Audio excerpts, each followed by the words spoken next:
What's up, baby? Take me out to dinner. Hey, yo. Hey, y'all. Welcome back to my YouTube channel. I have another story time for y'all today, and hopefully we not going to make it super long. But I thought today's topic would be kind of interesting, and it's like a learning experience all in one. You know I got my tea. You know I got my tea. Tea time with the girls. Tea talk with the girls. I gotta see if somebody got that name because we might be able to use that. Tea talk with Ayana T. Yo, this is how you know you don't have no friends, when you could literally just make yourself laugh at like the little insiders within yourself. Anyway, y'all, let's get into the story because here we go, making it long, right? So this story time is going to be about the first time I got a chargeback. The first time, let's just pray it's the only time. This was the one time I got a chargeback from my Shopify store. On May 8th, homegirl, we're going to call her homegirl, okay? She ordered from my website. She ordered 3 waist beads, which totaled to be like $91.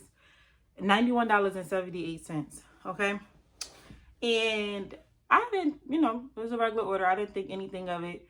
When you use a Shopify, they give you a fraud analysis of every single order, every person that orders from your site. So if you like scroll down through the customer, through like the purchase page, you'll see a thing that says fraud analysis, and it says low, medium, or high. And that's just the risk levels. And it'll basically like have details underneath each risk, like why did they rate it low? Like, was everything correct? Everything matched up? They only had to enter the information one time and got it right.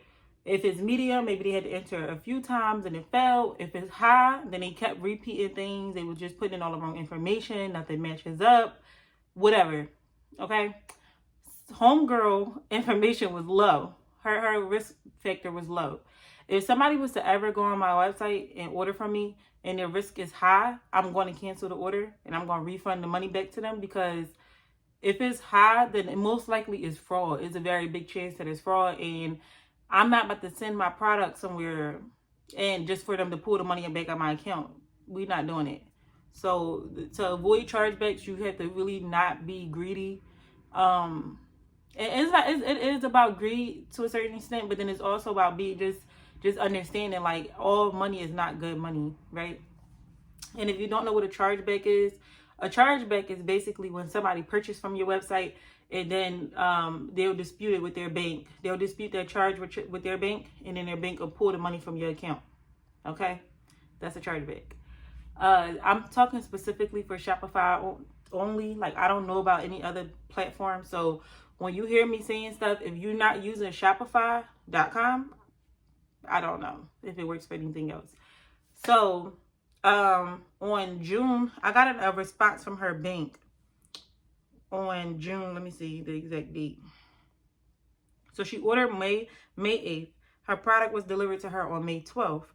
And on June 8th, I had got a notification. No, June 5th, I got a notification that her bank pulled money from my account. This is all within Shopify too. So I'm like, what's going on? And it basically said like, it's a chargeback. This is a fraud purchase. This person did not authorize this transaction and stuff like that. So I'm like, whoa, this is my first chargeback. So my heart was racing. Like, what is going on? Like, so I wasn't upset because like I understand that fraud happens, but then I'm from Philly and homegirl is from Philly. I mean, we call her homegirl because she lives in the neighborhood I grew up in. Like, I see her address and I know exactly what house she lives in. She's homegirl. And, yeah. So that's how we call her that. But, I know that I'm not speaking for her. I'm pretty sure this happens everywhere. But I know specifically in West Philadelphia, in that area, I know a lot of people in that area who will order something from businesses and then dispute the transactions. I know these people. So I know that, okay, there is a chance for fraud, but then again, there's also a chance that she could have did this on her own, right? That's what I'm trying to say.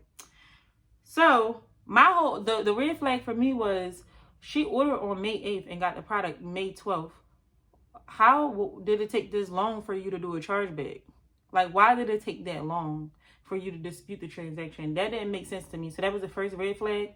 But before I got caught up in my feelings, I said, let me reach out to the customer and just make sure that everything was, like, maybe something went wrong. And maybe she tried to get in touch with me and she couldn't or something. Maybe something happened on my end, right?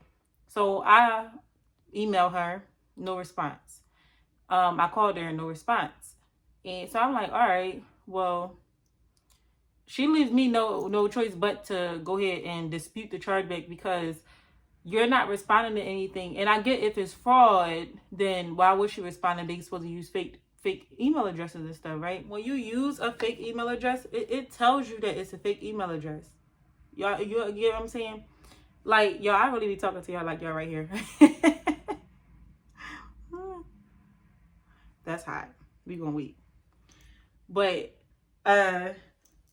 when you use a fake email address, like when you go to send an email to an address that's not valid, it'll literally send it right back to you and tell you that this email address is not in use or whatever. It's going to tell you.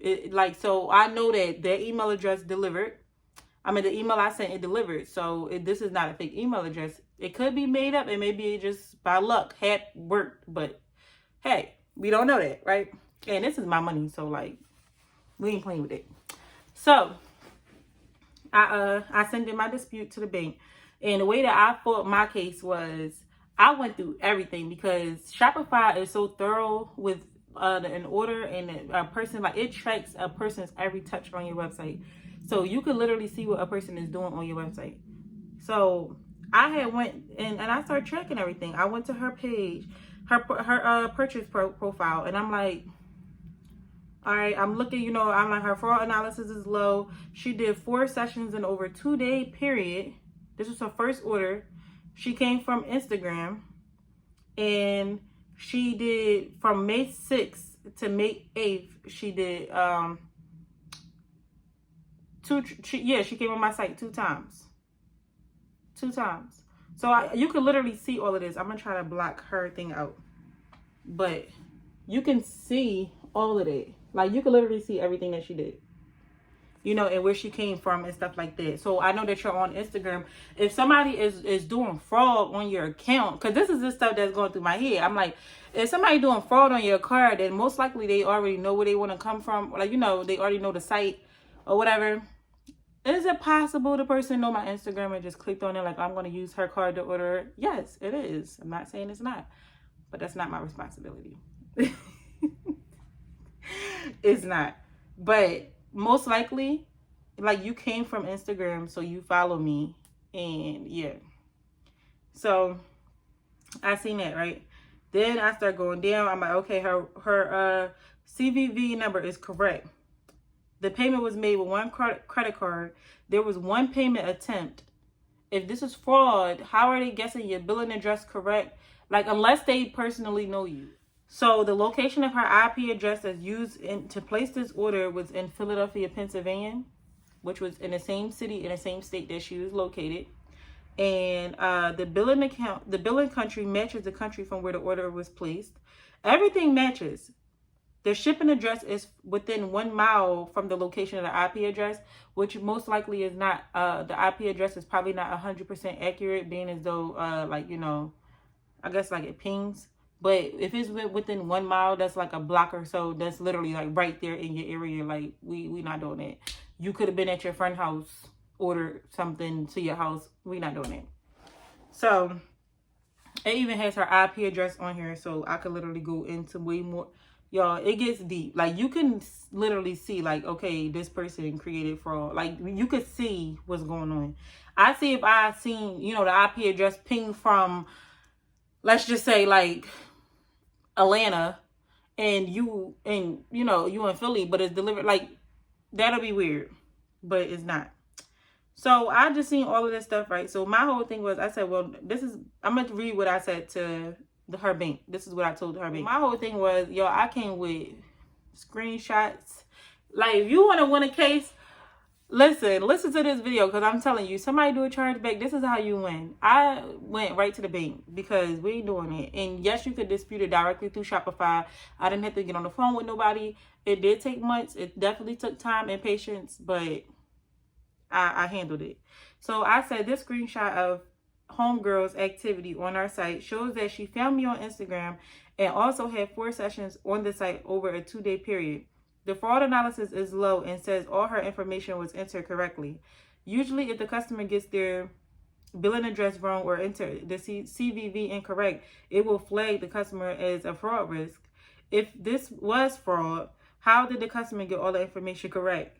To me, the customer may be claiming it's fraud because she may have popped her waste beads, which I have a strict non-refundable policy due to the nature of waste beads and how they can pop due to improper care. If she would have reached out to me, I would have gladly gave her a discount on her next order. And I basically, that was a very unprofessional, I'm just going to put myself out there. That was very unprofessional comment to what I put. I could have definitely did way better on it. I could clearly tell that I was in my feelings when I wrote this. So if you are writing something, don't write it like that, but just word it better, more professional. But I attached a screenshot of the customer conversions. I attached a screenshot of basically showing that it delivered, that the package delivered. I attached another one of the conversion details and showing that she came from Instagram and that she had 4 sessions and stuff like that. And then, yeah, so that I sent all of that in July and I won the case. I definitely won the case. They sent me my money back on September 3rd. So yes, it definitely took a lot of patience. It took patience. Time. Because I was ready to pop up at homegirl front door like, where's my money at? Why you do a chargeback on my account? Why you do that? Why you do that? Why? Y'all, you cracking myself up. No, but for real, I really did want to pop up on sis. I'm like, I'm about to just go knock on her door and be like, do homegirl live here? Or go check her mail or something. Like, oh, I went to her house and she lived there. This is where she reside. She lying. I mean, if you really did, if it was really fraud, I'm sorry.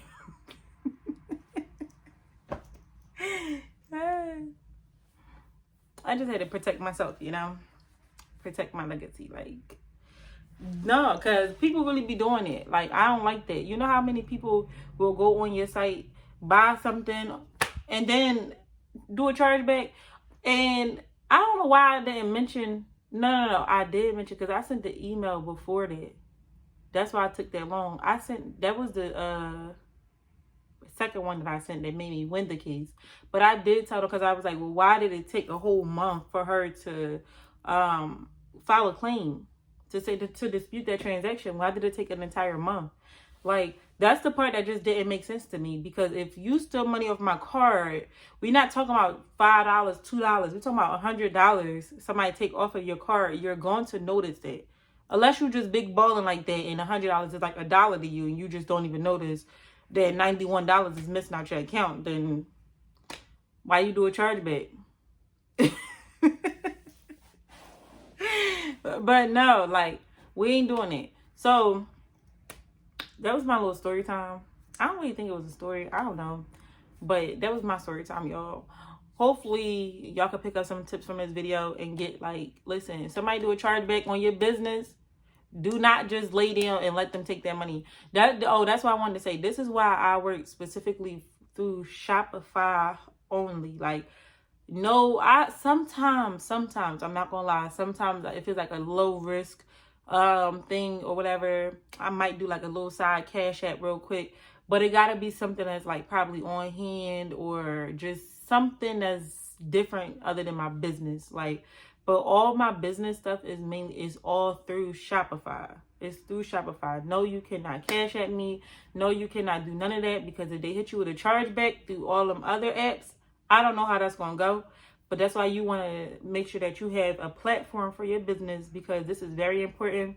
and it shows like all the analytics, like it shows everything that this customer is doing. So that was, if I didn't have like all of the proof, then I probably would have just been out of $100 and out of my product and just mad and ready to give up because sis done got me on my money. So it's very important that y'all have a platform, some type of platform. Don't just be out here free willy-nilly and your money getting taken from you. You lose a product and then you just working for free. We ain't working for free out here. You're not working for free. But I'm going to go ahead and end this video, y'all, because I'm going to keep talking. Thank you so much for tuning in. And yes, give this video a thumbs up. Let me know. Drop some ideas in the comments. What y'all want to hear? Y'all want to hear some more story times? Y'all want to hear what? What y'all want? What y'all want from me? Just let me know. Give me some ideas. Like I said, I do have the ideas from Instagram, and I am working on those also. So I'm definitely taking it day by day and just recording as much as I can. But we're going to go ahead and wrap this up because I'm still talking. Give this video a thumbs up. Comment below what y'all want to see. Don't forget to subscribe if you have not already. Follow me at Charming T Waist Beads on Instagram and shop charmingT.com. All right. I'll see y'all in the next video.